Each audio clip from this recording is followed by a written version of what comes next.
अध्याय 121 चिंता।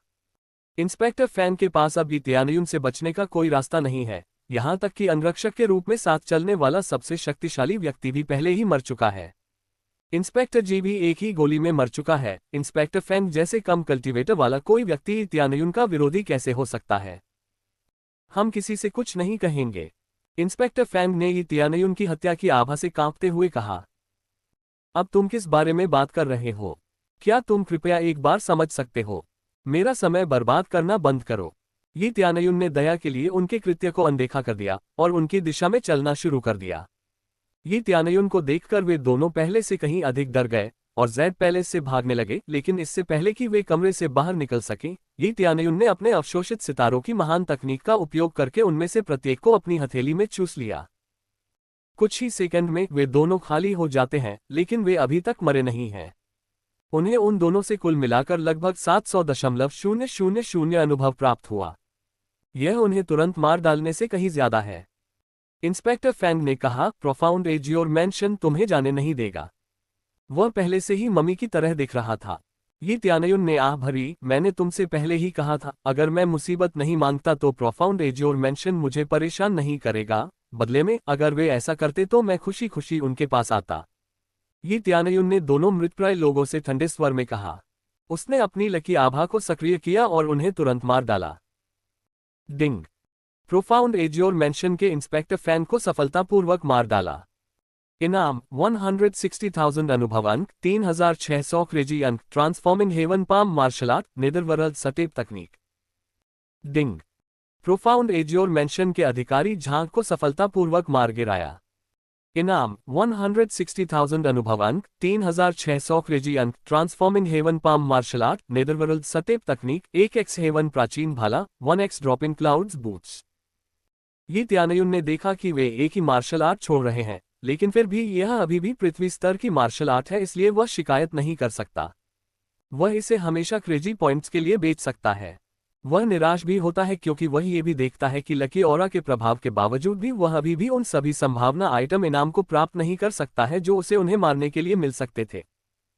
अचानक उसका ध्यान शिज़ुएयुन की ओर चला जाता है। जब वह उससे बात करती है, तियानयुन, तुम पहले ही आत्मा के केंद्र में प्रवेश कर चुके हो, शिज़ुएयुन पूछती है, जबकि उसके चेहरे पर घबराहट का भाव साफ दिखाई देता है।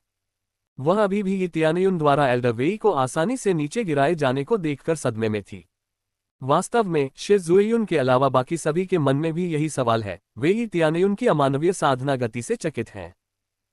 वे तियानयुन से यह प्रश्न पूछने से स्वयं को रोकते हैं, क्योंकि जब तियानयुन अपनी शक्ति दिखाता है तो वह पहले ही उनसे बहुत आगे निकल चुका होता है, जिससे उन्हें ऐसा प्रश्न पूछने में शर्मिंदगी महसूस होती है। नहीं, मैं अभी भी कोर कंडेंसेशन लेवल पर हूं, तियानयुन ने हल्के फुल्के अंदाज में जवाब दिया। तियानयुन के इस जवाब ने उन्हें पहले से भी ज्यादा हैरान कर दिया। यदि तियानयुन पहले से ही अपने कोर कंडेंसेशन स्तर पर एक स्पिरिट कोर कल्टीवेटर से लड़ने में सक्षम है, तो जब वह स्पिरिट कोर स्तर पर पहुंचेगा तो क्या होगा?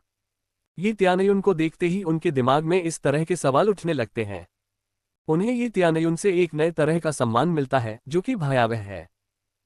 लेकिन जैसे ही तियानयुन आराम करना शुरू करता है, सभी वास्तविकता में वापस आ जाते हैं, क्योंकि बुजुर्गों में से एक ने कहा, अब हम क्या करेंगे? यहाँ जो कुछ हुआ उसके बारे में सुनने के बाद प्रोफाउंड एज योर हवेली निश्चित रूप से हम पर हमला करेगी। तियानयुन ने बुजुर्ग के शब्दों पर विचार किया। उसके पास कुछ विचार हैं कि क्या करना है, लेकिन वह अभी भी सभी बुजुर्गों को इतनी जल्दी जानकारी देने के लिए अनिच्छुक है। लेकिन अब उसके पास कोई विकल्प नहीं है। वह ज़ैड पैलेस को नष्ट नहीं होने दे सकता। न केवल शिज़ुएयुन को ज़ैड पैलेस से लगाव है, बल्कि ज़ैड पैलेस भी उसके मुख्य क्वेस्ट से जुड़ा हुआ है। चिंताएं खुद को बड़ों और शिज़ुएयुन के चेहरे पर दिखाती हैं। वे जानते हैं कि अगर वे प्रोफाउंड एज योर मैंशन से सीधे लड़ते हैं तो एकमात्र हथियार जो कम से कम लड़ाई कर सकता है वह केवल तियानयुन है। इस बार स्तर 3 महान गुटों की तुलना में बहुत बड़ा है, जिनसे तियानयुन पहले लड़े थे। ऐसा कोई तरीका नहीं है जिससे तियानयुन एक साथ 1 दर्जन स्पिरिट कोर से लड़ सके। मुझे विश्वास है मैं ये कर सकता हूँ। मैं प्रोफाउंड एज योर हवेली को कुचल सकता हूँ, लेकिन यह निस्संदेह एक कठिन लड़ाई होगी, तियानयुन ने गंभीरता से कहा। बुजुर्गों को यह समझ में आ गया कि तियानयुन को समय चाहिए अगर वह वास्तव में प्रोफाउंड एज योर हवेली को कुचलना चाहता है। हमें विश्वास है कि आप ऐसा करने में सक्षम हैं, जरूर। लेकिन हमें लगता है कि इसके लिए आपको कम से कम कुछ समय चाहिए। अभी समय नहीं है। बुजुर्गों की ये दलील सुनकर कि उसे अकेले ही प्रोफाउंड एज्योर मैंशन में नहीं जाना चाहिए, ये त्याने को आह भरनी पड़ी क्योंकि वह जानता था कि वे सही हैं। इसलिए उसके पास कोई विकल्प नहीं था क्योंकि उसे जेड पैलेस के लिए लाभ बनाने की जरूरत थी। मुझे जेड पैलेस देखने के लिए कहीं जाना है। मुझे लगता है कि कई बुजुर्गों और आंटी शी को मेरे साथ आना चाहिए। ये त्यानयुन ने शी जुएयुन की आंखों में देखते हुए कहा। जुएयुन को तुरंत समझ आ गया कि ये त्यानयुन जेड पैलेस की खातिर कुछ करेगा। शी जुएयुन ने तुरंत एक शिष्य को वापस अंदर जाने के लिए कहा और उसने जियाओ लियान से भी यही बात कही। ये त्यानयुन के साथ जाने वाले बुजुर्ग का फैसला होने के बाद ये त्यानयुन ने जल्दी से उन्हें इशारा किया और गहन नीला प्रिय विशाल ईगल में से एक को अपने कब्जे में ले लिया, जिसका इस्तेमाल इंस्पेक्टर पहले आने के लिए करता था। जब उन्होंने ये त्यानयुन के साथ यात्रा शुरू की तो उन्हें बिल्कुल भी अंदाजा नहीं था कि ये त्यानयुन उन्हें कहाँ ले जाएगा। यही तथ्य उन्हें भ्रमित कर रहा था। लेकिन जैसे ही वे किसी जाने पहचाने रास्ते से गुजरे, उन्होंने तुरंत पहचान लिया कि ये त्यानयुन उन्हें किसी ऐसी जगह ले जा रहा है जिससे वे परिचित हैं। यही प्राचीन खंडहरों को विसर्जित करने वाला स्वर्ग का रास्ता है ना? एक बुजुर्ग ने बहुत विश्वास के साथ कहा। हाँ, तुम सही हो, ये त्यानयुन अपने चेहरे पर हल्की मुस्कान के साथ कहता है। तथ्य यह है कि ये त्यानयुन उन्हें ऐसी जगह ले जाता है जहां वे प्रवेश नहीं कर सकते थे, जिससे वे पहले से भी अधिक भ्रमित हो जाते हैं। ये त्यानयुन की तरफ शी जुएयुन सिर्फ ये त्यानयुन को देखकर मुस्कुराती है और कोई सवाल नहीं करती। वह जानती है कि ये त्यानयुन के पास आने पर उन्हें दिखाने के लिए कुछ बहुत ही महत्वपूर्ण है। अध्याय 122 शांति। विशाल चील को अपने परिवहन के साधन के रूप में इस्तेमाल करते हुए वे स्वर्ग में डूबे प्राचीन खंडहर के प्रवेश द्वार पर बहुत जल्दी पहुंच जाते हैं। अपने हाथ की एक लहर के साथ ये त्यानयुन सफलतापूर्वक स्वर्ग में डूबे प्राचीन खंडहर का दरवाजा खोलता है। ये दृश्य बुजुर्गों और शिजुएयुन को थोड़ा हैरान कर देता है क्योंकि उन्हें तुरंत पता चलता है कि ये त्यानयुन का खंडहरों पर पूरा नियंत्रण है। खड़े रहना बंद करो, अंदर आओ, ये त्यानयुन चिल्लाता है जबकि बुजुर्ग अभी भी सदमे में है। शिजुएयुन केवल मुस्कुराती है और ये त्यानयुन का पीछा करते हुए खंडहर में प्रवेश करती है और उसके कुछ ही समय बाद 3 अन्य बुजुर्ग भी उसके पीछे आ जाते हैं। हम वास्तव में अंदर जा सकते हैं। तीनों बुजुर्ग एक दूसरे से बुदबुदाते हैं क्योंकि वे अभी भी विश्वास नहीं कर पा रहे हैं कि वे वास्तव में इस जगह में फिर से प्रवेश कर सकते हैं। तुमने ये कैसे किया, ये त्यानयुन? शिजुएयुन पूछता है। यह एक बहुत ही सरल कहानी है। जब मैं स्मेल्टिंग ट्रायल स्टोन टैबलेट के सामने मार्शल आर्ट की तलाश कर रहा था तो मैंने इसके अंदर की पहेली को हल कर लिया और इसके साथ ही मुझे पूरी जगह की विरासत मिल गई। एक तरह से यहाँ की हर चीज मेरी है और एक और व्यक्ति है जिसका इस जगह पर नियंत्रण है और वह बूढ़ा आदमी जुबान है। अपने हाथ की एक लहर के साथ ये त्यानयुन ने बूढ़े जुबान को बुलाया और बूढ़ा आदमी मुस्कुराते हुए उनके सामने आया। अचानक उपस्थिति से सभी लोग चौंक जाते हैं। वे देखते हैं कि उनके सामने खड़ा बूढ़ा व्यक्ति कोई वास्तविक व्यक्ति नहीं है बल्कि एक भ्रम है। युवा स्वामी इस बार कुछ लोगों को लेकर आए हैं। मैं आप सभी का स्वर्ग विसर्जन प्राचीन खंडहर में स्वागत करता हूं। बूढ़े जुबान ने स्वागत भरे अंदाज में कहा। वे सभी बूढ़े जुबान की ओर सिर हिलाते हैं। उसे यह नहीं पता कि कैसे ठीक से जवाब दें और बूढ़ा जुबान भी तीव्र उपस्थिति का एहसास कराता है जिससे उन्हें आराम करने में कठिनाई होती है। जैसा कि आप जानते होंगे, स्वर्ग में डूबे प्राचीन खंडहर में अब कोई खजाना नहीं है, लेकिन साधना स्थल या अभयारण्य के रूप में ये स्थान एकदम सही है। हमें शिष्यों को तुरंत यहाँ ले जाने की जरूरत है क्योंकि जेड पैलेस उनके लिए साधना करने के लिए पर्याप्त सुरक्षित नहीं है और यह स्थान साधना के लिए बेहतर वातावरण है। ऐसा कोई रास्ता नहीं है जिससे प्रोफाउंड एज्योर मैंशन इस स्थान में प्रवेश कर सके, भले ही उन्हें हमारे यहाँ से निकलने की सूचना मिल जाए। ये त्यानयुन ने अपने चेहरे पर मुस्कान लाते हुए कहा। बस ऐसे ही हम जेड पैलेस को छोड़ दें।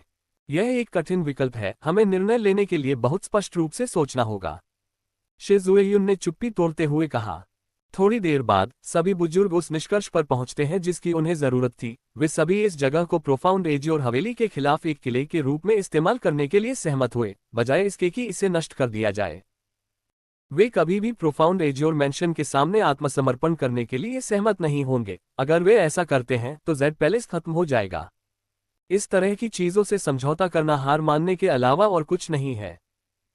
ये त्यानयुन के लिए एक कारण यह है कि वह प्रोफाउंड एज्योर मैंशन को जीतने नहीं देगा क्योंकि वह नहीं चाहता कि जेड पैलेस की सभी महिला शिष्य प्रोफाउंड एज्योर मैंशन के शिष्यों से बंधे रहें। इसके अलावा वह अपनी प्यारी चाची को प्रोफाउंड एज्योर मैंशन लॉट को नहीं देना चाहता।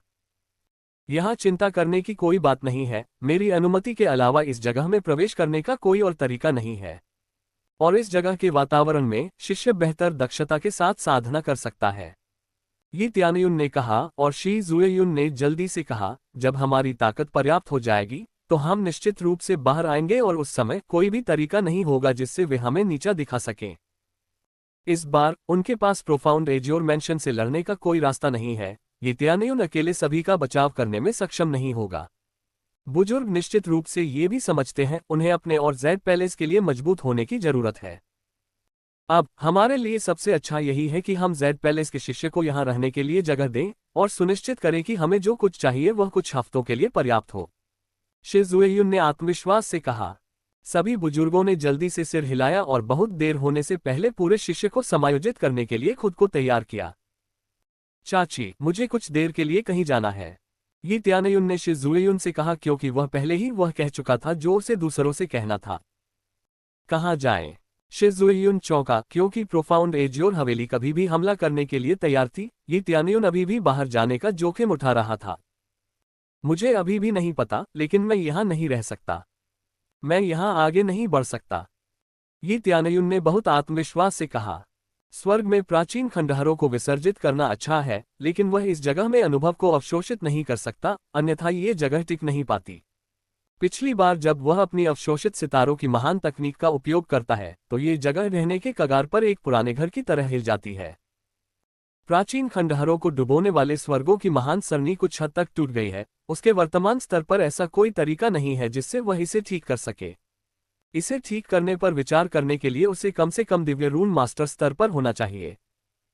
ये त्यानयुन, शी जुएयुन ये त्यानयुन को जाने देने के लिए बहुत अनिच्छुक है, लेकिन वह अपनी भावनाओं को कहने के लिए शब्द नहीं ढूंढ पा रही है। चाची, चिंता मत करो, मैं जल्द ही वापस आ जाऊंगा, ये त्यानयुन ने शी जुएयुन की चिंता को समझते हुए कहा। उसने जल्दी से अपना स्वपरिवर्तन मुखौटा निकाला और उसे अपने चेहरे पर पहन लिया। उसका चेहरा तुरंत किसी और में बदल गया। देखो, क्या तुम अब भी मुझे पहचानते हो? ये त्यानयुन ने प्रसन्नतापूर्वक कहा। कैसे? मैंने इस तरह का खजाना पहले कभी नहीं देखा, ये वाकई आश्चर्यजनक है, शी जुएयुन ने विस्मय से कहा। ये त्यानयुन की वस्तु को देखकर उसका पहले जैसा गंभीर रवैया अचानक चमक उठा। इस आइटम के साथ आपको मेरे बारे में चिंता करने की जरूरत नहीं है, कोई रास्ता नहीं है जिससे वे मुझे पहचान सकें, ये त्यानयुन ने प्रसन्नतापूर्वक कहा। स्वपरिवर्तन मास्क उस समय उपयोग करने के लिए एकदम सही आइटम है जब बहुत सारे दुश्मन आपको खोज रहे हों। अध्याय 123 असामान्य अनुभव ओवले। ये त्यानयुन ने शी जुएयुन को स्वपरिवर्तन मास्क दिखाए, जिसके बाद वह थोड़ा शांत हो गई। शी जुएयुन को शांत करने के बाद ये त्यानयुन वापस जेड पैलेस चला गया और तुरंत खुद को फोर्जिंग और रिफाइनिंग टूल्स और गोलियों में झोंक दिया, जिसे बाद में वह क्रेजी पॉइंट्स के लिए बेच देता है। उसे वास्तव में सभी क्रेजी पॉइंट्स की जरूरत है जो उसे मिल सकते हैं ताकि वह सुनिश्चित कर सके कि वह फिर से अपनी मार्शल आर्ट को बेहतर बना सके। पीक ग्रेड स्पिरिट टूल विक्रय मूल्य 5000 क्रेजी पॉइंट पुष्टि करें। बेचना। थर्ड ग्रेड पिल कीमत 3000 क्रेजी पॉइंट पुष्टि करें। बेचना। Peak grade spirit tool. Crazy points, मुझे बहुत सारे क्रेजी पॉइंट्स चाहिए, ये त्यानयुन ने सब कुछ बेचते हुए कहा। कम से कम उसे ड्रैगन गॉड ब्लडलाइन का लेवल बढ़ाने की जरूरत है, क्योंकि वह जानता है कि क्रेजी मोड को लेवल बढ़ाने के लिए बहुत ज्यादा पैसे मांगे जाएंगे। इतनी सारी गड़बड़ियों के बाद वह अपनी प्रगति देखने के लिए अपनी स्टेटस विंडो खोलता है। होस्ट, ये त्यानयुन। स्तर 30 शीर्ष कोर संघनन। अनुभव 18,87,532 बटा 85 लाख। Crazy point 2,98,728। प्रतिष्ठा 230। साधना तकनीक डार्क नॉर्थ दिव्य कला, ड्रैगन गॉड सीक्रेट आर्ट, जुवान तियान दिव्य कला। योग्यता सितारों को अवशोषित करना, महान तकनीक रक्त राक्षस स्वर्ग की ओर उड़ता हुआ। हथियार फ्रॉस्ट फिस्ट, ब्लड फियन दिव्य भाला, अंतहीन तलवार, अराजक स्वर्ग पवित्र कुल्हाड़ी। कवच देवता कवच, छाया लबादा, अराजक स्वर्ग दिव्य कवच, अराजक स्वर्ग युद्ध जूते। दिव्य क्षमता पागल मोड, भाग्य आभा। Bloodline dragon god bloodline. श्रृंगार forging god hammer, power bracelet, power ring, power belt, blood find bracelet. सभी item, recovery pill 18, gift pack level 31, life तारांकन 1, bad luck divine pill 5 times experience card, blast divine pill. खजाना, बैंगनी अग्नि दिव्य भट्टी। शीर्षक, guardian. अग्नि, अमर अग्नि। उसे एहसास होता है कि उसे अभी भी आत्मा के मूल तक पहुंचने के लिए एक लंबा सफर तय करना है। वह आहें भरता है क्योंकि वह भी खुद को बहुत शक्तिहीन महसूस करता है। अभी तक वह कुछ भी नहीं कर सकता था। राक्षसों को मारने से इतने कम समय में स्तर ऊपर करने के लिए आवश्यक अनुभव की पूर्ति नहीं हो पाएगी, और उसके पास फोर्जिंग और शोधन के लिए सीमित मात्रा में संसाधन है। पहले जो सामग्री उसने इस्तेमाल की थी वह पहले ही समाप्त हो चुकी है। उसे नई सामग्री की आवश्यकता है, लेकिन वह जानता है कि रेन पवेलियन से नई सामग्री आने में कुछ समय लगेगा। उसने एक्सपी कार्ड के बारे में सोचा, लेकिन ये बहुत महंगा है। अगर वह इसे खरीदना चाहे तो क्या यह इसके लायक है? वह मन ही मन सोचता है। अब तक वह ड्रैगन गॉड ब्लडलाइन की ओर देखता है और पाता है कि उसके पास इसे ऊपर ले जाने के लिए पर्याप्त क्रेजी पॉइंट है। वह तुरंत ऐसा करने का फैसला करता है। स्तर ऊपर करो, ड्रैगन गॉड ब्लडलाइन। डिंग। ड्रैगन गॉड ब्लडलाइन को सफलतापूर्वक लेवल 3 में ले जाया गया। अगले स्तर तक की लागत 500,000 क्रेजी पॉइंट्स। स्तर ऊपर करने की प्रक्रिया में 100,000 क्रेजी पॉइंट्स की लागत आती है, जो कि ईत्यानयुन के दृष्टिकोण से अभी भी एक बेतुकी राशि है। मेरे पास अभी भी 200,000 क्रेजी पॉइंट बचे हैं, और इस राशि से मैं और कुछ नहीं कर सकता। उसने फिर से आह भरी, हार का एहसास करते हुए। उसने अपनी पिछली योजना के बारे में सोचा और तुरंत अपना मन बना लिया। ऐसा लगता है कि इतने पॉइंट से मैं सिर्फ एक्सपीरियंस X10 कार्ड खरीद सकता हूं। मेरा मानना है कि एक कार्ड के लिए 50,000 क्रेजी पॉइंट्स लगते हैं। मेरे पास अभी जितने क्रेजी पॉइंट्स हैं उससे मैं 4 कार्ड खरीद सकता हूं। इसकी कोई कीमत तो होगी ही। वह तुरंत क्रेजी पॉइंट शॉप खोलता है और तुरंत 3 कार्ड खरीदने के लिए आगे बढ़ता है। डिंग। सही मात्रा में सामान खरीदने के लिए पर्याप्त क्रेजी पॉइंट नहीं। ये त्यानयुन सिस्टम संदेश से थोड़ा चौंक गया। उसे अपने गणित पर पूरा भरोसा था। उसने कार्ड खरीदने की राशि को 2 में बदल दिया। खरीदारी सफल रही, लेकिन एक बार फिर वह क्रेजी पॉइंट शॉप की हास्यास्पद प्रणाली से हैरान रह गया।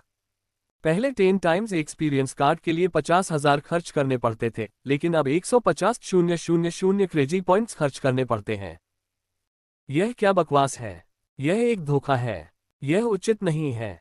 ये त्यानयुन सिस्टम को कोसता रहता है। उसे लगता है कि उसके साथ धोखा हुआ है।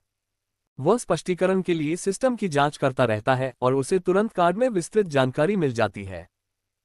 उपभोग्य वस्तुएं खरीद से उत्पाद की कीमतें दोगुनी हो जाएंगी। कीमतों की कोई सीमा नहीं। ये बिल्कुल बकवास है। वह जोर से गाली देता है क्योंकि वह अपने क्रेजी पॉइंट शॉप की व्यवस्था से बहुत परेशान है। वह अभी के लिए स्वर्ग में डूबे प्राचीन खंडहरों में वापस जाने का विकल्प चुनता है। वह कम से कम अपनी चाची के लिए वहां रहना चाहता है और देखना चाहता है कि उन्हें और क्या चाहिए, और फिर वह फिर से स्तर बढ़ाने के लिए बाहर जाएगा। जब वह खंडहरों में पहुंचता है तो वह देख सकता है कि शिष्य का चेहरा विस्मय और आश्चर्य से सजी हुई है। वे हमेशा खंडहरों में खेती करने का सपना देखते थे। वे सभी पहले से ही स्वर्ग में डूबे प्राचीन खंडहरों के बारे में सुन चुके हैं, जो खेती की प्रचुर ऊर्जा से धन्य हैं। इसलिए वे अपनी खेती को गति देने के लिए कम से कम एक बार प्रवेश करने की उम्मीद करते हैं। अब यह तथ्य कि वे आसानी से एसपी में प्रवेश कर सकते हैं उन्हें चौंका देता है। जब उसे पता चलता है कि अब उस क्षेत्र में उसकी जरूरत नहीं है तो उसके लिए वहां से चले जाने का समय आ जाता है। आंटी जुएयुन, अब मेरे जाने का समय हो गया है। मैं जल्द ही वापस आ जाऊंगा और इस जगह का नियंत्रण पहले से ही आपके साथ साझा किया गया है, इसलिए आप नियंत्रित कर सकती हैं कि खंडहर में कौन आ सकता है और कौन बाहर जा सकता है। आप मूल रूप से दूसरी मालिक हैं। अगर आपको किसी चीज की जरूरत है तो मुझे विश्वास है कि ओल्ड जुबान आपकी मदद करने में प्रसन्न होगा। ये त्यानयुन गेट की ओर चलते हुए कहता है। तुम वहां सावधान रहना। सुनो, शिजुएयुन ने सख्ती से कहा। ये त्यानयुन अपनी चाची को देखता है और उसे देखकर मुस्कुराता है और फिर वह अपने स्तर पर आगे बढ़ने के लिए गेट से बाहर चला जाता है। खंडहरों के आसपास से निकलकर ये त्यानयुन स्वर्गीय सीमा महाद्वीप में आगे बढ़ने की अपनी योजना को आगे बढ़ाता है। यह महाद्वीप एक अलग महाद्वीप है जिस पर वह अभी है। जिस महाद्वीप पर वह वर्तमान में रहता है उसे सांसारिक सीमा महाद्वीप कहा जाता है, और इस स्थान पर द्वितीय स्तर के गुट से ऊपर कोई गुट नहीं था। स्वर्गीय सीमा महाद्वीप बहुत अलग है क्योंकि इस महाद्वीप में बड़ी संख्या में तृतीय स्तर के गुट हैं और गहन नीला हवेली भी वहां है। वह अपने स्तर को बढ़ाने के उद्देश्य से स्वर्गीय सीमा महाद्वीप को चुनता है क्योंकि इस महाद्वीप के राक्षस जानवर की तुलना में अधिक शक्तिशाली राक्षस जानवर रहता है। उसे जल्दी से स्तर बढ़ाने के लिए उच्च स्तर के राक्षस जानवर की आवश्यकता है। अध्याय 124 स्वर्गीय नया शहर। यी त्यानयुन ने काले ड्रैगन की पीठ पर सवारी की ताकि वह जल्दी से स्वर्गीय सीमा महाद्वीप पर पहुंच सके। एक बार जब वह महासागरों के पार आया तो वह क्षितिज में स्वर्गीय सीमा महाद्वीप को देख सकता था। वह वातावरण में मजबूत आत्मा को महसूस कर सकता था, भले ही वह महाद्वीप में प्रवेश नहीं कर पाया था। उसे अंततः समझ में आ गया कि महाद्वीप सांसारिक सीमा महाद्वीप से इतना अधिक शक्तिशाली क्यों है।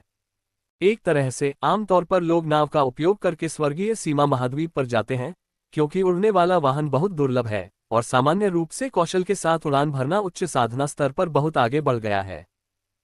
स्वर्गीय सीमा महाद्वीप से कई संप्रदाय अतीत में सांसारिक सीमा महाद्वीप में पलायन कर रहे हैं। जेड पैलेस उनमें से एक है।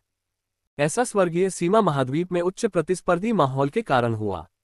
वहां बहुत ज्यादा झड़पें हो रही हैं, इसलिए अगर आप बचना चाहते हैं तो गर्मी से दूर जाने के अलावा कोई दूसरा विकल्प नहीं है। इस कारण से भी स्वर्गीय सीमा महाद्वीप में कोई प्रथम स्तर का गुट नहीं था, यहाँ न्यूनतम द्वितीय स्तर का गुट है। हालांकि ऐसा होने पर द्वितीय स्तर के गुट के पास भी जीवित रहने के लिए कई स्पिरिट कोर कल्टीवेटर होने चाहिए। चूंकि ये त्यानयुन के पास अपने शस्त्रागार में ब्लैक ड्रैगन है, इसलिए वह समुद्र पार करने के लिए ब्लैक ड्रैगन का उपयोग करता है। ब्लैक ड्रैगन जमीन पर मौजूद कई दर्शकों का ध्यान अपनी ओर खींचता है क्योंकि ड्रैगन साधना की दुनिया में सबसे शक्तिशाली प्राणियों में से एक है। इतना ही नहीं, बल्कि इससे पहले किसी ने भी माउंटेबल ड्रैगन के बारे में नहीं सुना था। वहां नीचे हलचल शुरू हो जाती है क्योंकि वे विस्मय में अपने ऊपर मौजूद ड्रैगन को देखते हुए बड़बड़ाने लगते हैं। देखो, वह एक काला ड्रैगन है। हाँ, ये वास्तव में एक ब्लैक ड्रैगन है। मुझे उम्मीद नहीं थी कि कोई ड्रैगन कबीले को सवारी के रूप में लेगा। यह अविश्वसनीय है। ये कैसे हुआ?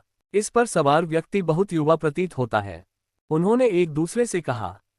ये त्यानयुन जो ब्लैक ड्रैगन की सवारी करता है, उन्हें पूरी तरह से अनदेखा कर देता है।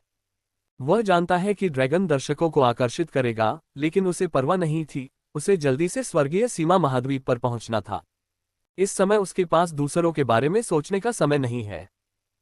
उनकी गणना के आधार पर प्रोफाउंड एज्योर मैंशन 2 या 3 महीनों में हमला करेगा।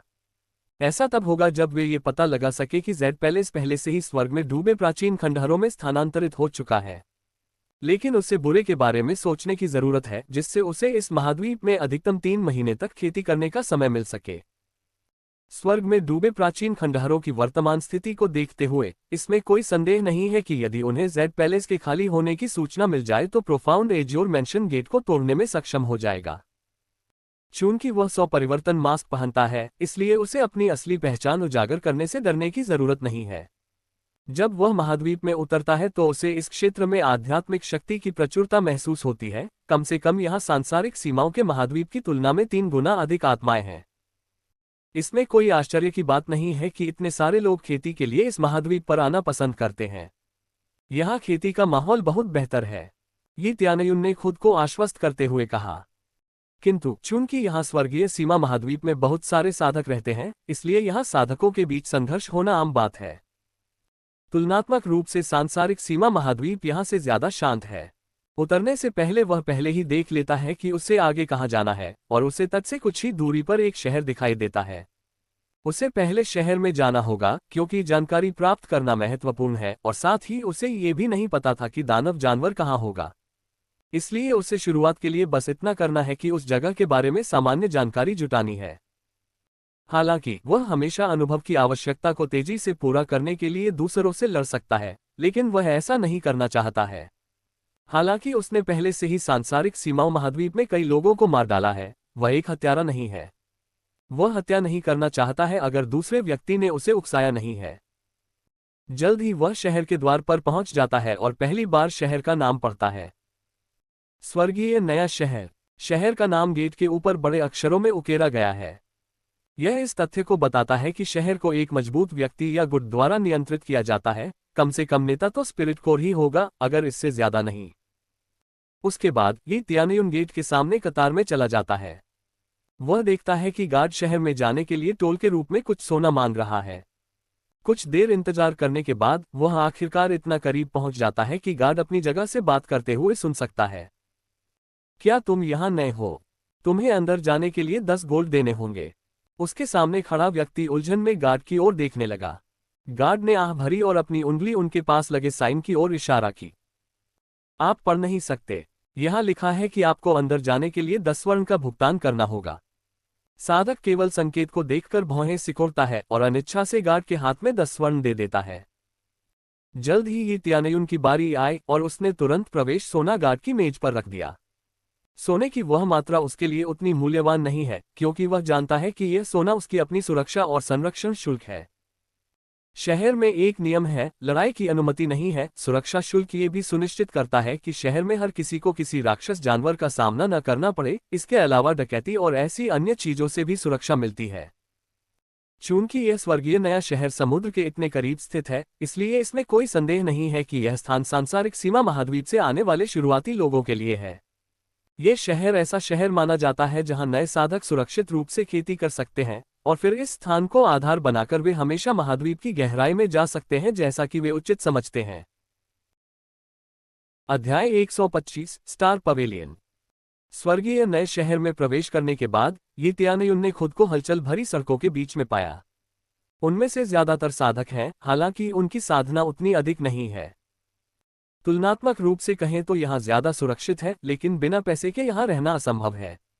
अगर आप अपनी इच्छा से शहर छोड़ना या आना चाहते हैं तो हेवनली न्यू सिटी का निवासी बनना सबसे आसान तरीका है। हेवनली न्यू सिटी का निवासी बनना वास्तव में बहुत सरल है। आपको बस हेवनली न्यू सिटी में क्वेस्ट में सहायता करनी है।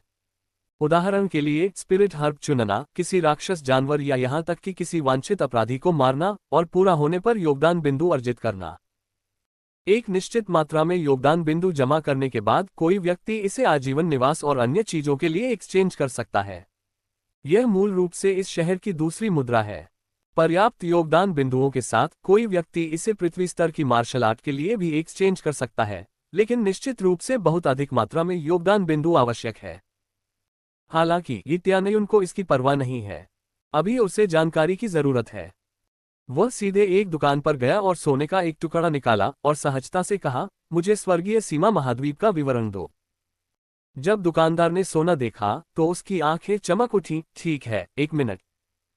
उन्होंने तुरंत कई विविध पुस्तकें निकाली जिनमें स्वर्गीय सीमा महाद्वीप के बारे में सबसे विस्तृत जानकारी थी। ये त्यानयुन ने इसे लिया और जल्दी से सरसरी निगाह डाली और पाया कि इसके अंदर काफी जानकारी है। सबसे महत्वपूर्ण चीजें चिन्हित हैं, उदाहरण के लिए पावर बैलेंस, स्थलाकृति। कीमत भी काफी सस्ती है। थोड़ी देर तक सरसरी निगाह डालने के बाद ये त्यानयुन ने भौहें सिकोड़ लीं। खतरनाक क्षेत्रों के बारे में जानकारी पुस्तक में शामिल है, लेकिन यह विस्तृत नहीं है। यह ऐसा है जैसे ये कहना कि चाकू बहुत तेज है, लेकिन यह न बताना कि उसे किसने बनाया, वह किस चीज से बना है, आदि। वह इतनी सारी जानकारी लेकर खतरनाक क्षेत्रों में नहीं जा सकता। क्या खतरनाक क्षेत्रों के बारे में कोई विस्तृत जानकारी है?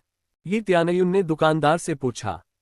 उस बारे में उस तरह की जानकारी केवल स्टार पवेलियन में उपलब्ध है। आप वहां अधिक जानकारी प्राप्त कर सकते हैं।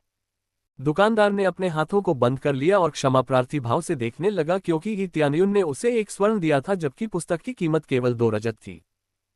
स्टार पवेलियन, वहां जाने के अलावा कोई विकल्प नहीं लगता। दुकानदार की बात सुनने के बाद ये त्यानयुन को आखिरकार एहसास हुआ कि स्टार पवेलियन की स्थिति भी रेन पवेलियन जैसी ही है।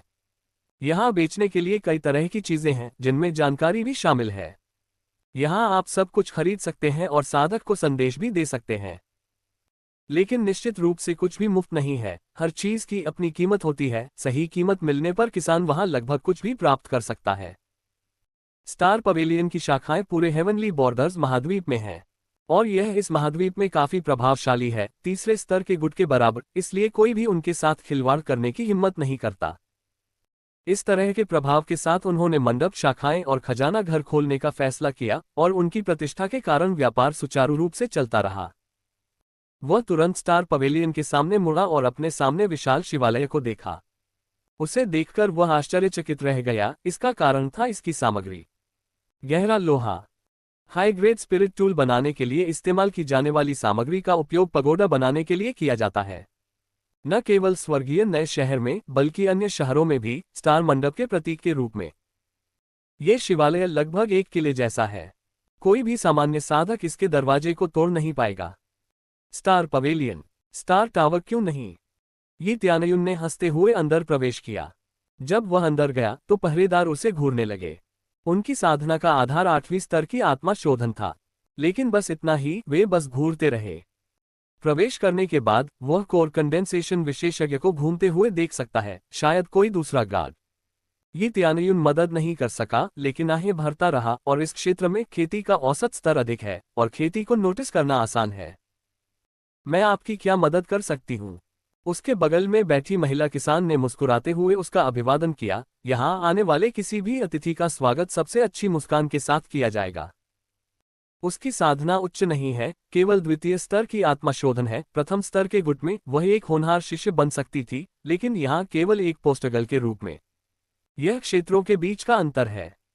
ये त्यानयुन ने पहली मंजिल पर अच्छी सामग्री पर नजर डाली, लेकिन उनमें से किसी ने भी उसकी रुचि नहीं जगाई।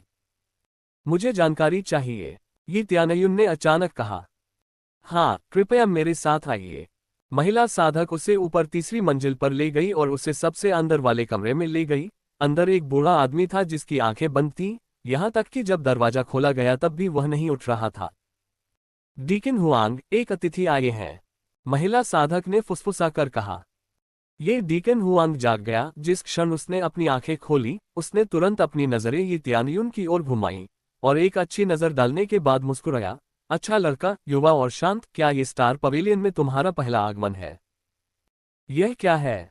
ये त्यानयुन ने आंखें सिकोड़कर पूछा। ये डेकोन हुआंग साधना कोर संघनन के 5वें स्तर पर है, जो अपेक्षाकृत उच्च है। मैं आपकी साधना को ठीक से नहीं देख सकता, लेकिन मैं जानता हूं कि आप कोई औसत साधक नहीं है। आप में अपनी आभा है और मैंने आपको यहाँ कभी नहीं देखा, इसलिए मुझे यकीन है कि आप यहाँ के निवासी नहीं हैं। डीकन हुआंग मुस्कुराया। क्या मैं गलत हूँ? कुछ ही देर में इस बुरे आदमी को ही त्यानयुन के बारे में बहुत कुछ पता चल जाता है। दोनों के बारे में क्या ख्याल है?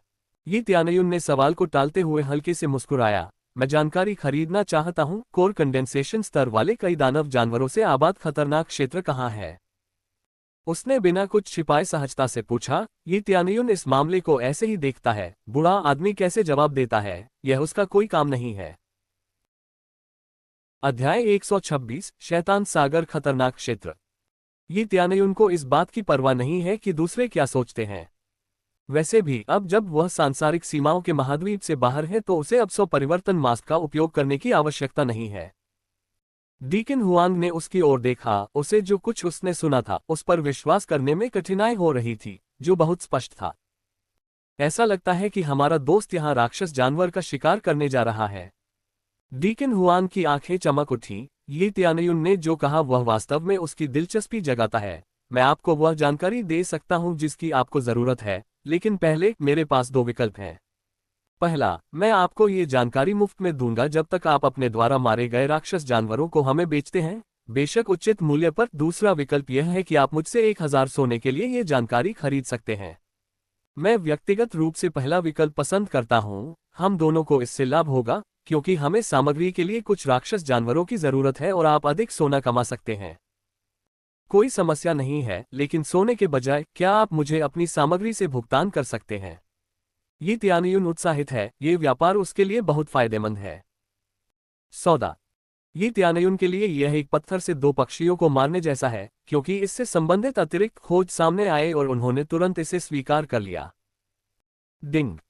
शिकार दानव जानवर मिशन को सफलतापूर्वक स्वीकार करें। 100 कोर संक्षेपण स्तर के दानव जानवरों का शिकार करें। 500,000 अनुभव, 1000 स्वर्ण, 10,000 क्रेजी पॉइंट, 10 मुफ्त लॉटरी ड्रॉ। स्टार पवेलियन के लिए 100 अनुकूलता अर्जित करें। जब भी अनुकूलता या प्रतिष्ठा शामिल होती है, ये त्यानयुन हमेशा बिना किसी हिचकिचाहट के खोज को स्वीकार करेगा, खासकर अगर यह स्टार मंडप अनुकूलता है। बेशक वह स्टार मंडप के साथ बेहतर संबंध रखना चाहता है। यह इस महाद्वीप में सबसे प्रभावशाली मंडप है। ईमानदारी से कहूं तो कुछ जगहें ऐसी हैं जहां बहुत से राक्षस जानवर इकट्ठे होते हैं, खासतौर पर कोर कंडेंसेशन स्तर से ऊपर के, क्योंकि उनकी साधना का स्तर जितना ऊंचा होता है उतनी ही कम संभावना होती है कि वे समूह में रहें। हाल ही में मिली जानकारी के आधार पर इनमें से एक जगह डेविल सी डेंजरस जोन है। डीकन हुआंग ने कहा। शैतान सागर खतरनाक क्षेत्र। ये त्यानयुन ने भौहें सिकोड़ते हुए कहा। स्वर्गीय सीमा महाद्वीप में कुल 5 खतरनाक क्षेत्र हैं, जिनमें से एक शैतान सागर खतरनाक क्षेत्र है। जैसा कि नाम से पता चलता है कि यह वास्तव में खतरनाक है, लेकिन मुख्य रूप से क्योंकि क्षेत्र में ज्यादातर पानी है, आंदोलन बहुत प्रतिबंधित है, यहाँ तक कि अच्छी खेती के स्तर के साथ इस क्षेत्र में शिकार करना अभी भी मुश्किल होगा। वे राक्षस जानवर समुद्र में हैं। ये बुरी खबर है। यहाँ तक कि इत्यानयुन भी यह नहीं समझ पा रहा है कि समुद्र में रहने वाले राक्षस जानवर को कैसे मारा जाए। यहाँ तक कि ब्लैक ड्रैगन के साथ भी यह आसान नहीं होगा। यह असंभव है। मैं भी ऐसा नहीं कर सकता। मैं अभी कोर ट्रांसफॉर्मेशन स्तर पर नहीं हूँ। डीकन हुआंग ने गंभीरता से कहा, मैं जिसकी बात कर रहा हूँ वह डेविल क्लाउड आइलैंड है। यह डेविल सी डेंजरस जोन में स्थित है। मुझे नहीं पता कि क्या हुआ, अचानक वहां राक्षस जानवरों का एक समूह इकट्ठा हो गया। बड़ी संख्या में राक्षस जानवर समुद्र तल से ऊपर चढ़ गए। उनकी साधना आत्मा शोधन से लेकर कोर संघनन तक भिन्न होती है। यही वह सारी जानकारी है जो हम इकट्ठा करने में कामयाब होते हैं, और हम मजबूत साधना वाले राक्षस जानवरों के अस्तित्व को खारिज नहीं करते हैं। ये त्यानयुन उत्साहित है क्योंकि जब तक उनमें से बहुत सारे हैं, 10 बार अनुभव कार्ड का उपयोग करने से उसके अनुभव लाभ में काफी वृद्धि होगी। डीकन हुआंग ने गंभीरता से कहा, लेकिन डेविल सी डेंजरस जोन बहुत खतरनाक है और ज्यादातर लोग उड़ नहीं सकते, और वहां नाव का इस्तेमाल करना और भी ज्यादा खतरनाक है। मूल रूप से सबसे चुनौतीपूर्ण काम द्वीप तक पहुंचना है। जहां तक मुझे पता है, अभी तक यही एकमात्र ऐसा क्षेत्र है जहां आपके अनुरोध के अनुसार मापदंड मिलते हैं। ये बहुत है। मुझे वास्तव में इस जानकारी की आवश्यकता है। ये त्यानयुन बहुत संतुष्ट है। वह ये जानकारी औसत मुखबिर से प्राप्त नहीं कर सकता। क्योंकि शैतान सागर का खतरनाक क्षेत्र अत्यंत खतरनाक है, इसलिए औसत साधक वहां जा भी नहीं सकते। इसके बारे में जानकारी प्राप्त करना तो दूर की बात है। अगर आप इस जानकारी से संतुष्ट हैं तो मैं आपका आभारी हूं, लेकिन फिर भी ये बहुत खतरनाक है। क्या आप वाकई जाना चाहते हैं?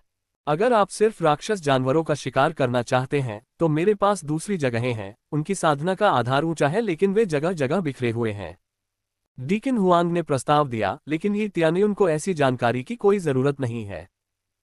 नहीं धन्यवाद, मैं पहले वाले पर ही टिकूंगा। ये त्यानयुन ने हल्की मुस्कान के साथ कहा, मैं शैतानी जानवरों का शिकार करने के लिए डेविल क्लाउड द्वीप जा रहा हूं। क्या आप स्टार पवेलियन में वहां और अधिक जानकारी इकट्ठा करने या उन राक्षस जानवरों का शिकार करने की योजना नहीं बना रहे हैं? हमारा स्टार पवेलियन बहुत शक्तिशाली है, लेकिन हर कोई जाने को तैयार नहीं है, खासकर इस खतरनाक क्षेत्र में। हमें वहां जाने के लिए कुछ डीकन या एल्डर की आवश्यकता है। ये सार्थक नहीं है। डीकन हुआंग ने मुस्कुराते हुए कहा, हम केवल जानकारी प्रदान करेंगे। वह जानकारी? वैसे इसे और कौन खरीदता है? ये त्यानयुन ने आंख मारते हुए पूछा। मुझे डर है कि मैं आपको नहीं बता सकता। डीकन हुआंग मुस्कुराया।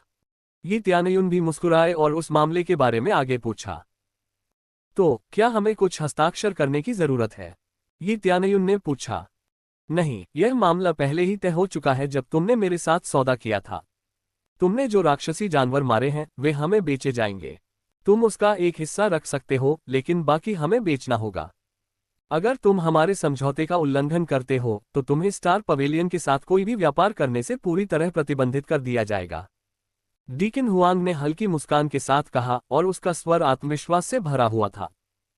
हालांकि स्टार पवेलियन ये त्यानयुन को खत्म नहीं करेगा, बस उसे स्टार पवेलियन द्वारा ब्लैकलिस्ट कर दिया जाएगा, और अगर ऐसा होता है तो ये परेशानी भरा होगा, क्योंकि स्टार पवेलियन इस महाद्वीप का सबसे अधिक संसाधन संपन्न खजाना है। निश्चिंत रहो, मैं अपना वादा निभाऊंगा। ये त्यानयुन ने मुस्कुराते हुए कहा। मुझे तुम पर भरोसा है, डेकोन हुआंग ने कहा। तुम्हें और क्या चाहिए? शायद एक जहाज या कुछ और? यह आवश्यक नहीं है, बस मुझे द्वीप तक जाने का मार्ग बता दीजिए, ये त्यानयुन ने कहा। बेशक, मैं अब आपको सटीक जानकारी दूंगा। आप इसे करीब से देख सकते हैं। डीकन हुआंग उठे और कुछ ढूंढते हुए उनके पीछे वाले कमरे में चले गए। वह जल्दी से एक स्टार प्लेट पकड़े हुए बाहर आए। स्टार प्लेट लेने के बाद ये त्यानयुन ने अंदर की जानकारी पढ़ी। ये पूरे स्वर्गीय सीमा महाद्वीप का एक बहुत विस्तृत नक्शा है, जिसके बीच स्वर्गीय सीमा महाद्वीप के बाहर एक उज्ज्वल स्थान है। यही वह जगह है जहां शैतान बादल द्वीप स्थित है। ये डेविल क्लाउड द्वीप है, बस इस मार्ग का अनुसरण करें। डीकन हुआंग ने इशारा किया और मुस्कुराया। ठीक है, तो मैं खुशी से इसे स्वीकार करूंगा। ये त्यानयुन ने स्टार प्लेट को हटा दिया और मुड़कर जाने के लिए तैयार हो गया। युवा मास्टर, एक मिनट रुकिए, आप कितने साथियों के साथ जाने की योजना बना रहे हैं? डीकन हुआंग ने पूछा। मैं अकेले जा रहा हूं। यी त्यानयुन हल्के से मुस्कुराया, जिससे डेकोन हुआंग अवाक रह गया क्योंकि वह यी त्यानयुन की पीठ देख रहा था। अध्याय 127 स्वर्ग का सर्वोच्च भवन शिष्य। यी त्यानयुन के स्टार पवेलियन से चले जाने के बाद वह बिना समय बर्बाद किए सीधे डेविल क्लाउड आइलैंड की ओर बढ़ जाता है। यी त्यानयुन के चले जाने के बाद भीड़ में से एक व्यक्ति उसे देख रहा होता है और उसका पीछा करता है। जब वह शहर के द्वार पर पहुंचा तो यी त्यानयुन कहीं नहीं मिला। वह ऐसे ही कैसे गायब हो सकता है? क्या उसने मुझे देखा? वह यी त्यानयुन का पीछा करने के लिए जिम्मेदार है। जिस क्षण वह पलक झपकाता है, यी त्यानयुन गायब हो जाता है। उसे नहीं पता कि यी त्यानयुन कहाँ गया। निराश भाव से उसने कहा, मुझे निश्चित रूप से इसके लिए दंडित किया जाएगा। डीकन हुआंग ये सुनिश्चित करना चाहता था कि वह सचमुच अकेला जा रहा है या नहीं, वह धोखा दे रहा है या नहीं। डीकन हुआंग, मैंने उसे अचानक खो दिया, वह बस चला गया। वापस आए गार्ड ने दोषी भाव से अपना सिर हिलाया। ठीक है, मुझे लगता है कि ऐसा ही होने वाला है। उसकी साधना अथाह है। मैं ठीक से समझ नहीं पा रहा हूं कि उसकी साधना कितनी मजबूत है। ये देखते हुए कि वह अकेले ही डेविल क्लाउड आइलैंड जाने का इरादा रखता था, वह काफी मजबूत होना चाहिए। डीकन हुआंग ने गार्ड को हटा दिया और कहा, मैं इसके लिए तुम्हें दोष नहीं देता, तुम अब जा सकते हो। गार्ड को राहत मिली, उसने सोचा था कि उसे कोई सजा मिलेगी। डीकन हुआंग सोच रहा है, मुझे नहीं पता कि उसके साथ क्या मामला है, क्या वह वास्तव में अकेले डेविल क्लाउड द्वीप जाने की योजना बना रहा है। हालांकि स्टार पवेलियन को राक्षस जानवरों की जरूरत है, लेकिन वे शिकार करने के लिए अपनी सेना भेजने का जोखिम नहीं उठा सकते, क्योंकि इसके लिए बहुत सारे मानव संसाधनों की जरूरत होती है, जैसे कोर कंडेंसेशन कल्टीवेटर या स्पिरिट कोर एक्सपर्ट। अगर वे सिर्फ राक्षस जानवरों का शिकार करने के लिए ऐसी सेना इकट्ठा करते हैं, तो इससे मुनाफे की बजाय घाटा होगा। दानव जानवरों के शरीर के अंग का उपयोग कीमिया सामग्री या लोहार सामग्री बनाने के लिए किया जा सकता है। कुछ लोग इसे वैसे ही खरीद भी लेते हैं। हालांकि स्टार पवेलियन विशेष रूप से उनका शिकार नहीं करते हैं। जब तक वे इन दानव जानवरों को हासिल करने में कामयाब होते हैं, उनका व्यवसाय स्थिर रहने वाला है। सिटी गेट के बाहर ये त्यानयुन को स्पष्ट रूप से एहसास हुआ कि स्टार पवेलियन से बाहर निकलते ही कोई उसका पीछा कर रहा है। उसे वास्तव में परवाह नहीं थी कि वह कौन है। उसने बस अपनी चुपके की क्षमता का इस्तेमाल किया और सामान्य दृष्टि से छिप गया। सिटी गेट से बाहर निकलने के बाद उसने एक सुनसान जगह ढूंढी और ब्लैक ड्रैगन को बुलाया। वह अपने ब्लैक ड्रैगन पर सवार होकर अविश्वसनीय गति से डेविल क्लाउड आइलैंड की ओर उड़ गया। आकाश में ऊपर की ओर उड़ता हुआ तथा तीर की तरह अपनी गति बढ़ाता हुआ, दूर से देखने पर ब्लैक ड्रैगन बादलों के बीच से चमकती हुई छाया की तरह प्रतीत होता है। आइए इसी गति से चलते रहें। यी त्यानयुन ने 2 दिन तक उड़ान भरी, जबकि स्टार प्लेट पर ध्यान देते हुए वह लगभग आधे रास्ते पर पहुंच गया है। अगर वह नाव से जाता तो शायद उसे 1 महीने या उससे भी ज्यादा समय लगता, यह मानते हुए कि रास्ते में कोई समस्या नहीं है। अगर उसके पास ये ब्लैक ड्रैगन नहीं होता तो वह इस खोज पर कभी विचार भी नहीं करता। वास्तव में वह प्रोफाउंड एज्योर मेंशन में तबाही मचाना चाहता था, लेकिन चूंकि वह अभी पर्याप्त मजबूत नहीं है, इसलिए उसने अपना विचार बदल दिया। रास्ते में उसे एक समुद्र तट दिखा। वहां एक बड़ा जहाज खड़ा था जिसके चारों ओर 1 दर्जन से ज्यादा नावें थीं, लेकिन इन नावों को उड़ती हुई शार्क खींच रही थी। इन उड़ने वाले शौकों को वश में करना किसी राक्षस जानवर को मारने जितना आसान नहीं है। अरे बॉस, जहाज पर कई आकर्षक लड़कियां हैं। इस बार हम और भी ज्यादा मजा कर सकते हैं। मेरा मुंह पानी से भर गया है। उसके बगल में बैठा समुद्री डाकू मुस्कुराया और लार टपकाते हुए देखा कि एक महिला साधक का चेहरा पीला पड़ गया है। वास्तव में वे निश्चित रूप से बहुत अधिक आकर्षक दिखते हैं। वे निश्चित रूप से एक अच्छे संप्रदाय से हैं। युवताओं ने नाव पर साधकों को देखा। उसकी आंखें कपटी और वासना से भरी हुई थीं। साधकों में से एक के पास गया और कहा, मैं तुम्हें आत्मसमर्पण करने की सलाह देता हूं। समुद्र पर हमसे लड़ने के बारे में कभी मत सोचना, ये हमारा मैदान है। वे झूठ नहीं बोल रहे हैं। अपने उड़ने वाले शौकों के साथ वे समुद्र पर पूरी बढ़त बनाए हुए हैं। जहाज पर मौजूद सभी कल्टीवेटर पीले पड़ गए। उनकी खेती का आधार ऊंचा नहीं है। उनमें से ज्यादातर स्पिरिट रिफाइनमेंट में है, सबसे ज्यादा कोर कंडेंसेशन के शुरुआती चरण में है। इस बीच समुद्री लुटेरों के पास 3 कोर कंडेंसेशन कल्टीवेटर हैं, और वे इन उड़ने वाली शार्क को नियंत्रित कर सकते हैं, जो स्पष्ट रूप से उनके लिए एक फायदा है। हम सभी स्वर्ग के सर्वोच्च भवन से हैं। मैं आपको सलाह देता हूं कि यदि आप हमारे संप्रदाय के भगवान के क्रोध को नहीं झेलना चाहते हैं तो आप हमें छोड़ दें। पुरुष शिष्यों में से एक ने जोर से चिल्लाया, लेकिन आवाज पर्याप्त नहीं थी। स्वर्ग का सबसे ऊंचा भवन। बी युनताओ ने व्यंग्यात्मक लहजे में कहा, तुम्हारा मतलब उस तुच्छ संप्रदाय से है। यहां तक कि द्वितीय स्तर का गुट भी उस तुच्छ संप्रदाय से कहीं अधिक शक्तिशाली है। डीकन कियान, हमें क्या करना चाहिए? पीले कपड़े पहने खूबसूरत महिलाओं में से एक बुरी तरह डर गई। वे कल्पना कर सकते हैं कि यदि उन्हें छीन लिया गया तो उनका क्या होगा। वे सभी एक ही बात के बारे में सोच रहे हैं और वे केवल डीकन कियान की ओर देख रहे हैं, जो उनमें से सबसे उच्च स्तर का साधक है, तथा उम्मीद कर रहे हैं कि वह इस समस्या से निपटने के लिए कुछ कर सकता है। वे यहाँ ये सोचकर आए थे कि यह सुरक्षित होगा, और बस उनकी किस्मत अच्छी थी कि अचानक ही समुद्री डाकुओं ने उन पर हमला कर दिया। समुद्री डाकुओं से जुड़े मामले बहुत कम होते हैं, लेकिन जब आपके साथ ऐसा होता है तो आपको पता चल जाता है कि आप मुसीबत में फंस गए हैं। डीकन कियान घबराए नहीं, बल्कि उन्होंने सहज भाव से कहा, हमें आत्मसमर्पण कर देना चाहिए, हमारे पास कोई मौका नहीं है। क्या? जहाज पर मौजूद महिला शिशाएं अवाक थीं, और उन्होंने सोचा कि अब वे पूरी तरह से युद्ध करेगी, लेकिन अचानक डीकन कियान ने उन्हें आत्मसमर्पण करने के लिए कहा। डीकन कियान, आप किस बारे में बात कर रहे हैं? पुरुष शिष्यों में से एक खड़ा हुआ और चिल्लाया, डीकन कियान, हमें एक साथ लड़ना चाहिए, भले ही यह व्यर्थ हो। मुझे परवाह नहीं है कि मैं कोशिश करते हुए मर जाऊं, मैं इन बदमाशों को उनकी मनमानी नहीं करने दूंगा। केवल ये पुरुष शिष्य ही अपनी चिंता व्यक्त करता है, अन्य महिला शिष्याएं चाहकर भी कुछ नहीं कह पाती हैं। हालांकि यह लगभग असंभव है कि क्या ये बेहतर नहीं होगा कि वे एक साथ लड़ें, यही पुरुष शिष्य की बात है। डीकन कियान अचानक पुरुष शिष्य की ओर दौड़ा और उसे समुद्र की ओर लात मारी। बैंक टिल्ड, पुरुष शिष्य उड़ गया और समुद्र तल में डूब गया। यदि तुम इतनी बुरी तरह मरना चाहती हो तो मैं तुम्हें पहले मरने दूंगा। डीकन कियान ने अन्य महिला साधकों को ठंडे भाव से देखा और कहा, और कौन आत्मसमर्पण करने से इनकार करता है? बूढ़े कियान, तुम्हें वास्तव में कुछ करने की जरूरत नहीं है, मुझे अभी पर्याप्त मजा नहीं आया है।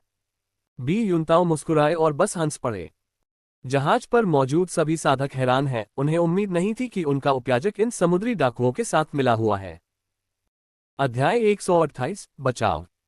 डीकन कियान, आपने हमें धोखा दिया।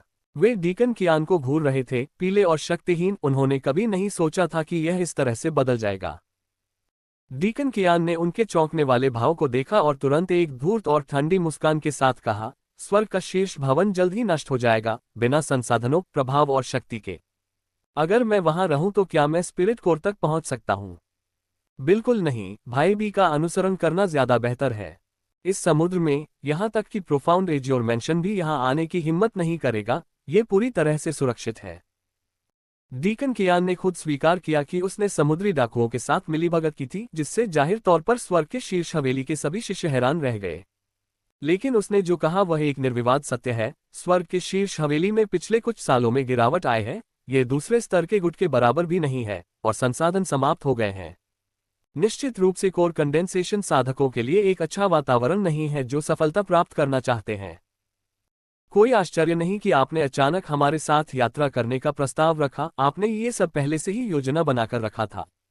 पीले कपड़े पहने महिलाओं, जिनका नाम यांग जिक्स्यू है, जो उनमें सबसे उच्च दर्जा और साधना रखती हैं, को अंततः समझ में आता है कि क्या हो रहा है। वास्तव में, जैसा कि मिस यांग शिशु से उम्मीद की जाती है, ऐसा लगता है कि आप अन्य शिष्यों के बीच बिना किसी कारण के सर्वश्रेष्ठ नहीं हैं। डीकन कियान ने यांग शिशु को उसके बालों के ऊपर से लेकर पैर के अंगूठे के नीचे तक घूरते हुए मुस्कुराते हुए कहा, छोटी लड़की, मैं तुम्हें पसंद करता हूं। जब तक तुम मेरी बात मानोगी, मैं वादा करता हूं कि कोई भी तुम्हें नहीं छुएगा। यांग शिजू अपने दांत काटते हुए कहती है, मेरी नजरों से दूर हो जाओ, तुम गद्दार। मैं तुम्हारा खिलौना बनने के बजाय मरना पसंद करूंगी। ये कहते ही वह तलवार की नोक को गर्दन पर निशाना बनाते हुए ले जाती है। कुछ अन्य महिला शिष्याएं भी यांग शिक्सू का पीछा करती हैं। डीकन कियान को पता चल जाता है कि वे क्या योजना बना रहे हैं और वह तेजी से यांग शिक्सू के हाथों से लंबी तलवार छीन लेता है। जैसे मैं तुम्हें करने दूंगा। डीकन कियान ठंडा लग रहा था, और अचानक कई पुरुष शिष्य महिला शिष्यों की ओर दौड़े और उनकी तलवारें भी छीन लीं। वरिष्ठ बहन, आप क्या कर रही हैं? क्या आप हमसे संतुष्ट नहीं हैं? उन्होंने उपहास किया। पता चला कि डीकन कियान अकेला गद्दार नहीं है, कुछ पुरुष शिष्य भी समुद्री डाकुओं के पक्ष में चले गए हैं। बुद्धिमानी भरा कदम, हमारे साथ आओ, हम तुम्हारी जरूरतें पूरी करेंगे। और निश्चिंत रहो, हम तुम्हारे साथ अच्छा व्यवहार करेंगे, आखिरकार तुम हमारे बच्चे को जन्म दोगी। बी युनताओ ने हंसते हुए कहा। महिला शिष्य और भी ज्यादा घबरा गई, वे इन बदमाशों की गुलाम बनने से बेहतर मरना पसंद करेगी। हुआंग जियोन, क्या तुम ऐसा कर सकते हो? बाकी पुरुष शिष्य जो दल बदल नहीं कर पाए थे, कांपते हुए गुस्से में थे। जहाज पर डेक्कन कियान समेत कुल 20 लोग सवार हैं। डेक्कन कियान के साथ कई पुरुष शिष्य पहले ही दल बदल कर चुके हैं। अरे, क्या डेक्कन कियान ने पहले इसका जिक्र नहीं किया था? उनके साथ जुड़ना ज्यादा आशाजनक है। स्वर्ग के शीर्ष भवन में कोई भविष्य नहीं है। वफादार बने रहने की क्या जरूरत है? हाँ, और संसाधनों की कमी के कारण शायद यह 1 और महीने तक चलेगा, फिर नष्ट हो जाएगा। स्वर्ग की शीर्ष हवेली, स्वर्ग के शीर्ष महल की तरह। हा हा हा। वे स्वर्ग के शीर्ष भवन का लगातार उपहास करते रहे और उसका अपमान करते रहे। उन्हें लगता है कि स्वर्ग का शीर्ष भवन एक कचरा है और वे उस संप्रदाय का हिस्सा बनने के लायक नहीं है। रुको, यांग शिजू ने क्रोधित होकर कहा। हालांकि हमारे पास इतने संसाधन नहीं हैं, लेकिन कई विशेषज्ञ पहले से ही हमें प्रशिक्षित करने के लिए अपने रास्ते से हट गए हैं। कम से कम हम उनकी सराहना तो कर ही सकते हैं। हालांकि हमारा संप्रदाय अभी कमजोर हो रहा है, लेकिन मेरा मानना है कि एक दिन हम पहले से कहीं ज्यादा गौरव हासिल करेंगे। उसने गर्व से कहा। अन्य महिला शिष्यों ने भी ऐसा ही सोचा, उन्होंने बस अपना सिर हिलाया। मुझे परवाह नहीं है कि एक दिन स्वर्ग की शीर्ष हवेली फिर से गौरव प्राप्त करती है, मुझे केवल वर्तमान की परवाह है, और वर्तमान स्वर्ग की शीर्ष हवेली बेहतर है कि नष्ट हो जाए, मुझे परवाह नहीं है। डीकन कियान ने ठंडे स्वर में कहा। उन्हें हिरासत में ले लो, उन्हें तब रिहा करो जब वे अंततः समझ जाएं कि जब मैंने कहा कि स्वर्ग की शीर्ष हवेली कचरा है तो मेरा क्या मतलब है। स्वर्ग का सर्वोच्च भवन उन शिष्यों के लिए काफी धन्य है जो अभी भी उन पर विश्वास करते हैं। इस समय एक काली छाया जहाज पर उतरी और उतरी। जहाज को लूटने वाले समुद्री लुटेरों के बारे में सोचना ही उसे क्रोधित कर देता है। अब तो एक डीकन और कई शिष्य भी उन समुद्री लुटेरों के साथ मिल गए हैं, वह अब और अधिक समय तक निष्क्रिय नहीं बैठ सकता। उसने सोचा कि चूंकि यह पहले से ही हवेली के एक स्तर पर है, इसलिए निश्चित रूप से उनकी मदद के लिए एक सुदृढ़ीकरण आ रहा है। पता चला कि मदद करना तो दूर की बात है, यहां तक कि उनके अपने डीकन और शिष्य भी गद्दार हैं। लालच सचमुच बहुत भयानक है, ये लोगों के दिमाग को आसानी से भ्रष्ट कर सकता है। कौन है ये? डेकोन कियान और सभी समुद्री लुटेरे सतर्क हो जाते हैं। अचानक एक अनजान व्यक्ति उनके बीच प्रकट होता है, उन्हें पता भी नहीं चलता कि वह आखिर कहां से आया है। सबकी नजरें ये तियानयुन पर टिकी हैं, जो जहाज पर खड़ा है और सबको उदासीनता से देख रहा है। स्वर्ग के शीर्ष भवन का एक सहयोगी। इसके तुरंत बाद ये तियानयुन ने डीकन कियान को निशाना बनाते हुए सितारों को अवशोषित करने की महान तकनीक का इस्तेमाल किया। डीकन कियान आश्चर्य के कारण चिल्लाया, लेकिन वह पहले ही बहुत देर हो चुकी थी। उसकी आध्यात्मिक शक्ति लगातार ये तियानयुन द्वारा अवशोषित की जा रही थी। कुछ ही मिनटों में उसकी आधी आध्यात्मिक शक्ति पहले ही ये तियानयुन द्वारा अवशोषित कर ली गई थी। यह क्या दुष्ट कला है?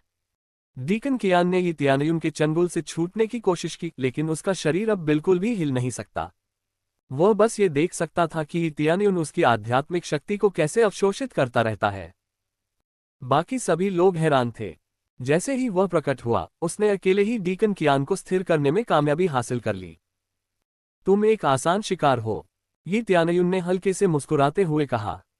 मुझे बचाओ, जल्दी। तुम क्या कर रहे हो? डीकन कियान को एहसास हुआ कि इस दर पर उसकी सारी आध्यात्मिक शक्ति कुछ ही समय में खत्म हो जाएगी और उसने जल्दी से बी युनताओ से मदद मांगी। बी युनताओ जल्दी से डेकोन कियान की सहायता के लिए उड़ान शार्क का उपयोग करके यहां तक आते हैं, लेकिन जब वह जहाज तक पहुंचने वाले होते हैं तो एक विशाल ब्लैक ड्रैगन उन्हें आकाश से गिरा देता है। उन्हें प्रतिक्रिया करने का समय नहीं मिला और वे उड़ गए। टकराना। जब उन्हें उड़ा दिया गया तो ब्लैक ड्रैगन ने उनकी दिशा में बहुत तेज आग उगली। आग की लपटों से जले समुद्री लुटेरे आग बुझाने के लिए पानी में कूद पड़े, लेकिन पता चला कि आग को सामान्य समुद्री पानी से बुझाया नहीं जा सकता था। नतीजतन उनके शरीर जलकर राख हो गए।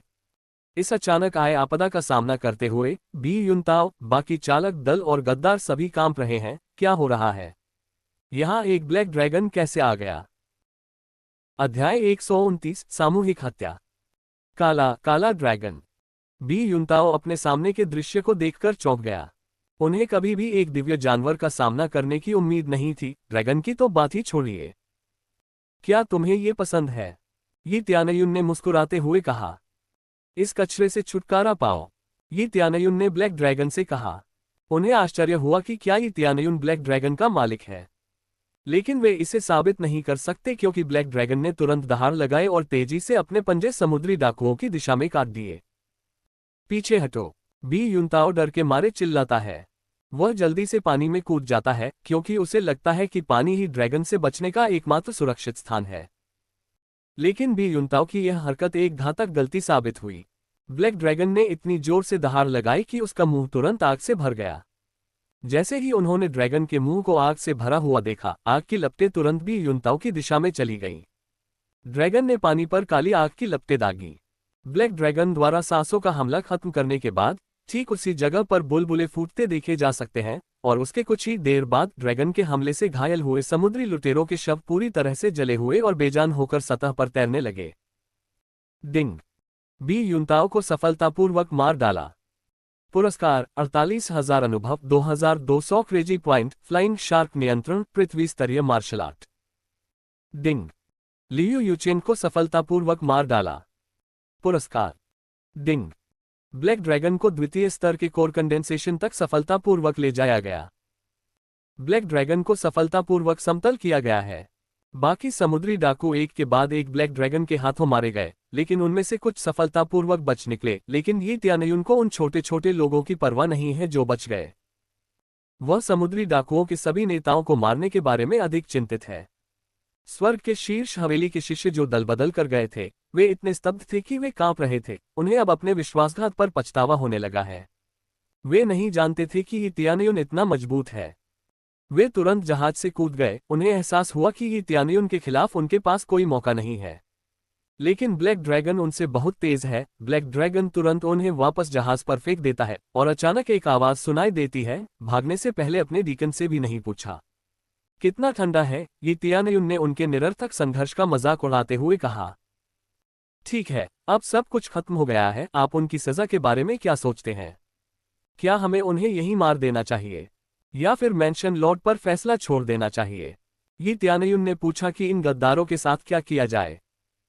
वह अभी डीकन कियान को छोड़ने में कोई आपत्ति नहीं करता है। ये सब स्वर्ग के शीर्ष भवन के लिए एक प्रकार का सम्मान है। जुबान तियान आत्मा राजा ने पहले ही उसे बहुत कुछ दिया है, यहाँ तक कि स्वर्ग के प्राचीन खंडहरों ने भी जेड पैलेस को आश्रय देने में उसकी मदद की है।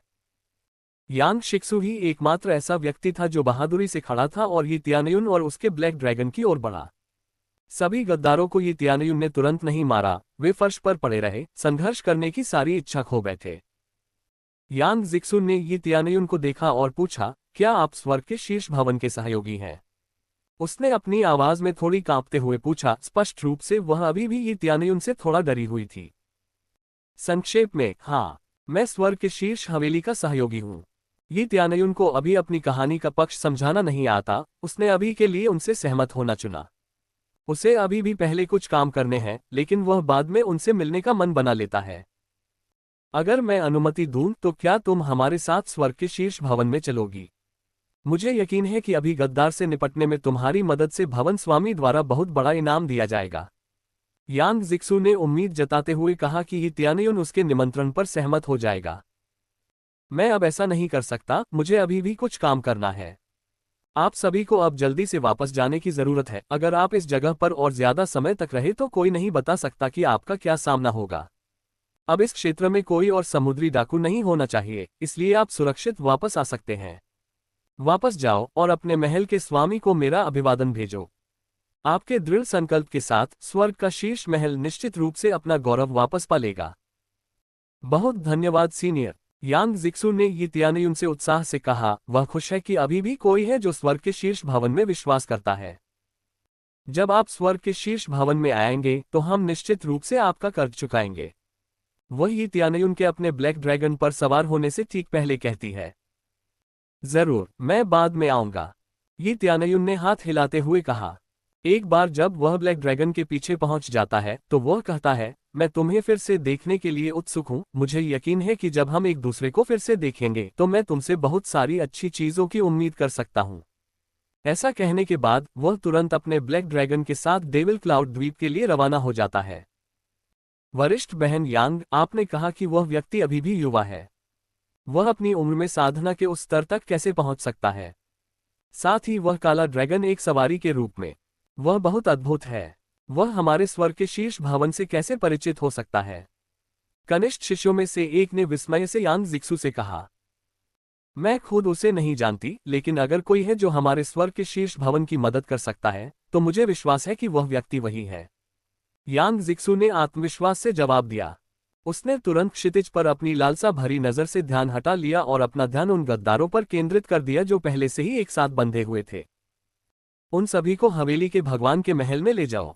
भगवान को उनके अपराध के लिए उनका न्याय करने दो। उसने अपने आसपास खड़े सभी शिष्यों को आदेश दिया। वे सभी तुरंत अपनी पुष्टि चिल्लाते हैं। उनकी आवाज गुस्से से भरी हुई थी। अगर यह हवेली के भगवान के प्रति उनकी शपथबद्ध वफादारी नहीं होती, तो वे इस सभी गद्दारों को यहीं अभी मार देते। अध्याय 130 पागलपन से वाद।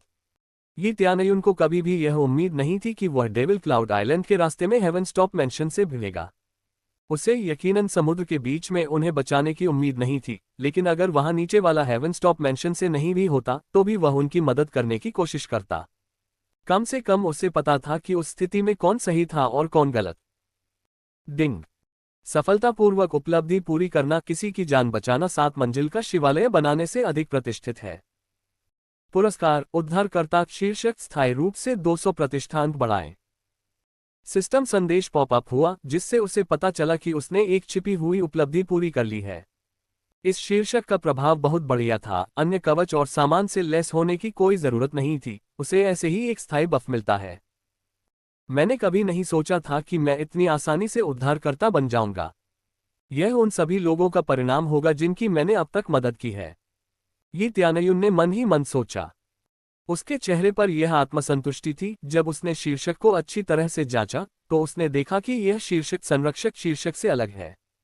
इस शीर्षक को विकसित किया जा सकता है, जिसका अर्थ है कि यदि वह लोगों को उनकी दुर्दशा से बचाता रहता है, तो यह शीर्षक भी रैंक में ऊपर जा सकता है। यदि इसे रैंक में ऊपर लाया जा सकता है, तो ये शीर्षक किसी बिंदु पर एक भयानक डिग्री तक पहुंच जाएगा। एक स्थायी प्रतिष्ठा बिंदु जोड़ना कोई बच्चों का खेल नहीं था। प्रतिष्ठा बिंदु उसकी किस्मत को बेहतर बना सकता है, चाहे वह फोजिंग सफलता दर हो या हमला करने की दर। वह अपनी फोजिंग सक्सेस रेट की जांच करने के लिए आगे बढ़ता है और देखता है कि सोल टूल बनाने की क्षमता 10% से बढ़कर 20% हो गई है, और अगर वह अपनी लकी ऑरा का इस्तेमाल करता है, तो उसके पास 50% का मौका होगा। ये जानकारी ये त्यानयुन को थोड़ा चौंका देती है। इस सक्सेस रेट के साथ अगर उसे कभी सोल टूल बनाने के लिए जरूरी सामग्री मिल जाए, तो उसके लिए अपनी मार्शल आर्ट को बेहतर बनाना आसान होगा। कुछ समय बाद आखिरकार उसकी नज़र एक द्वीप पर पड़ी। उसे कोई गलतफहमी नहीं थी कि यह द्वीप शैतान बादल द्वीप है। जैसा कि नाम से ही पता चलता है, इस द्वीप के ऊपर एक काला बादल मंडरा रहा है, और ऐसा लगता है कि यह बादल एक ही जगह पर टिका हुआ है। काले बादल लगातार द्वीप पर गरजते रहते हैं, जिससे ये सबसे भयानक दृश्य बन जाता है जिसे कोई भी व्यक्ति अपने जीवन में देख सकता है। गरज के साथ एक कोर कंडेंसेशन कल्टीवेटर एक ही झटके में मर सकता है। एक बार जब उसने द्वीप की तटरेखा पर अपनी दृष्टि स्थापित की तो उसने कुछ अजीब देखा। वहां राक्षस जानवरों का एक झुंड पड़ा हुआ था जो आमतौर पर समुद्र तल पर पाया जाता था। वहां विशाल ऑक्टोपस, विशाल समुद्री शार्क और कई अन्य के अलावा विशाल मैनेटी भी थे। ये शैतान बादल द्वीप कितना अजीब है, ये त्यानयुन ने मन ही मन सोचा। इन राक्षस जानवरों के व्यवहार के बारे में कोई स्पष्ट व्याख्या नहीं है। वे 5वें स्तर के आत्मा शोधन से लेकर 8वें स्तर के कोर संघनन तक के स्तर में भिन्न है। इन जानवरों का निवास सामान्य परिस्थितियों में पानी के नीचे है। भूमि पर उनकी शक्ति निश्चित रूप से कमजोर हो जाती है। उनकी कमजोरी उजागर होने के बावजूद ये त्यानयुन को कहीं भी कोई साधक उनका शिकार करने की कोशिश करते हुए नहीं दिखता। ये त्यानयुन को इस बात से संतुष्टि थी कि आसपास कोई अन्य साधक नहीं था। अब वह दूसरों से प्रतिस्पर्धा किए बिना इन राक्षस जानवरों के एक समूह को मार सकता था। ये बहुत बढ़िया है, मुझे अब शुरू करना होगा, ये त्यानयुन ने खुद से कहा। उसने तुरंत अपने सभी बफ को सक्रिय कर दिया। ड्रैगन गॉड ब्लडलाइन सक्रिय हो गई है। क्रेजी मोड सक्रिय हो गया। 5 बार अनुभव कार्ड सक्रिय हो गया। 10 गुना अनुभव कार्ड सक्रिय हो गया। डबल क्रेजी पॉइंट कार्ड सक्रिय हो गया। वह अपने सभी अनुभव और क्रेजी पॉइंट बफ को सक्रिय कर देता है और इन राक्षस जानवरों को अचंभित करने के लिए ब्लैक ड्रैगन से कूद पड़ता है। राक्षस जानवर को लगा कि उनके ऊपर एक बड़ी शक्ति मंडरा रही है और उन्होंने तुरंत ऊपर देखा। लेकिन ये त्यानयुन के आश्चर्यजनक हमले से बचने के लिए उनके पास पहले से ही बहुत देर हो चुकी थी। बूम! यी त्यानयुन ने जोरदार धमाके के साथ जमीन पर कदम रखा। उसने अपने अराजक स्वर्ग पवित्र कुल्हाड़ी से राक्षस जानवर को चीर दिया। यही स्थिति ब्लैक ड्रैगन के साथ भी हुई। वह ऊपर से झपट्टा मारकर आया और अपने विशाल पंजों से राक्षस जानवर को चीर डाला। डिंग। सफलतापूर्वक विशाल ऑक्टोपस को मार डाला। पुरस्कार 200,000 अनुभव 4000 क्रेजी पॉइंट्स। एक एक्स ऑक्टोपस फीलर थोड़े समय के लिए शक्ति को दोगुना कर देता है। डिंग। सफलतापूर्वक विशाल मानेटी को मार डाला। पुरस्कार 350,000 अनुभव 6000 क्रेजी पॉइंट्स। एक एक्स समुद्री गाय का सींग सामग्री। डिंग। सफलतापूर्वक विशाल वारस को मार डाला। पुरस्कार 400,000 अनुभव 6500 क्रेजी पॉइंट। एक एक्स वारस की सामग्री। इतने सारे एक्सपी और क्रेजी पॉइंट बफ का उपयोग करने के साथ उसे इन राक्षस जानवरों से बहुत सारे एक्सपी और क्रेजी पॉइंट मिलते हैं और उद्धारकर्ता शीर्षक से अपने प्रतिष्ठा बिंदु के साथ उसे आइटम ड्रॉप की संभावना बढ़ाने के प्रभाव से बहुत सारे आइटम ड्रॉप मिले। सबसे अच्छी बात यह है कि ये राक्षस जानवर यी त्यानयुन से नहीं डरते थे। वे यी त्यानयुन को मारने के इरादे से उस पर हमला करते रहते हैं। यी त्यानयुन को उन्हें एक एक करके शिकार करने के लिए अतिरिक्त प्रयास नहीं करना पड़ता। वे अपनी मर्जी से उनके पास आते हैं और उनका एक्सपी कार्ड 1 घंटे तक चलता है, जो बहुत बढ़िया था। उसे इधर उधर भागने में कोई समय बर्बाद नहीं करना पड़ता। डिंग। पालतू ब्लैक ड्रैगन सफलतापूर्वक तीसरे स्तर के कोर कंडेंसेशन तक पहुंच गया। डिंग। पालतू ब्लैक ड्रैगन सफलतापूर्वक चौथे स्तर के कोर कंडेंसेशन तक पहुंच गया। ब्लैक ड्रैगन का स्तर तेजी से ऊपर उठा क्योंकि ब्लैक ड्रैगन का स्तर यी त्यानयुन से कम है, जबकि यी त्यानयुन को स्पिरिट कोर तक पहुंचने के लिए बहुत अधिक अनुभव की आवश्यकता थी। मुझे बस कुछ देर और ऐसा करते रहना है। मेरे पास आओ, जानवरों। यी त्यानयुन ने दानव जानवर पर चिल्लाते हुए उन्हें और तेजी से आक्रामक होने के लिए कहा। यी त्यानयुन अपने कुल्हाड़ी को उन दानव जानवरों पर मारता रहता है जो उसके करीब आते हैं। यी त्यानयुन की इतनी तीव्र शक्ति के कारण कोई भी दानव जानवर उसे रोक नहीं पाता।